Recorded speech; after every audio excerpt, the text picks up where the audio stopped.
तो क्या देने आई है पहले बोल। ये पूरी का खाजा, स्पेशल खाजा। কদিন আগে কাজের সূত্রে পুরীতে গেছিলাম। স্প্ল্যানেট থেকে 8:15 বাস ছিল আমাদের। বাসটা ছিল গ্রিন লাইনের, আর আমাদের জন্য স্লিপার ক্লাস বুক করা হয়েছিল। রাতভর আমরা অনেক আড্ডায় আর কি হইচই করতে করতে ভোরবেলা পুরীতে পৌঁছাই। হোটেলে জাস্ট চেক ইন করে আমরা সমুদ্রের উদ্দেশ্যে বেরিয়ে পড়ি। তো এই কাজের সূত্রে যাই না কেন, সমুদ্র না দেখলে তো পুরীর জার্নিটাই অসম্পূর্ণ। মায়ের জন্য এখান থেকে একটা শঙ্খ কিনেছি, সেটা তো আমাদের সাথে শেয়ার করতে পারছি না বিকজ ফোন ধরার কেউ ছিল না তখন।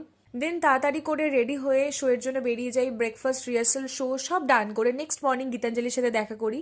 ও আমার একটা মিষ্টি স্টুডেন্ট। ওর কুর্তি পরে আমি জগন্নাথ দেবের মন্দিরে যাই, কারণ আমার কাছে ধোয়া কোনো কাপড় জামা ছিল না। ওর কুর্তি পরে আমাকে জগন্নাথ দেবের দর্শন করতে যেতে হয়েছিল। আমরা সবসময় নিজেদেরকে ভিডিও কলের মাধ্যমে দেখে অভ্যস্ত, তো সামনাসামনি দেখে নিজেরা নিজেদের ইমোশনকে আটকাতে পারিনি। পুরীর এই ট্রিপটা আমার কাছে খুব মেমোরেবল, একটা মিষ্টি স্মৃতি হয়ে থাকবে।